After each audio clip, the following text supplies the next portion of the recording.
birthday to you. It's an exciting day. They called it his birthday, so we sang him happy birthday. Happy birthday, dear Bobby. My name is Debbie Tannard, and we are here today because my husband Bobby is getting a stem cell transplant for bone marrow cancer that he had. Mr. Tannard has multiple myeloma, which is a disease of the bone marrow. So what this procedure entails is to give high doses of chemotherapy, but we know when we do that, we're going to wipe out the bone marrow function. So we have to rescue patients. So what we do before we give chemo is we harvest stem cells from the patients, and these stem cells can be stored indefinitely for life.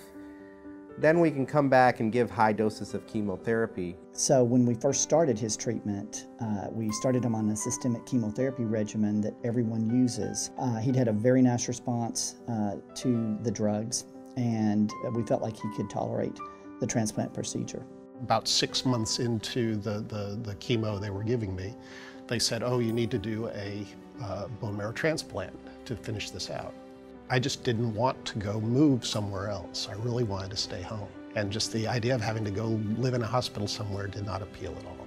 This is the very first outpatient bone marrow transplant, or otherwise known as a stem cell transplant, that's been done in Austin. Until recently, this type of procedure could only be done in other cities, and patients would have to leave Austin to go to either Houston, San Antonio, or Dallas, but now we can do this procedure right here. So he's able to just come in every day, and they give him fluids, and they check on him, and give him this and that, and then say go home. And so he's able to rest at home in the afternoon and sleep in his own bed and eat the food that he likes to eat, and then we just come back here in the morning and they do the same thing again. So that's worked out great for us.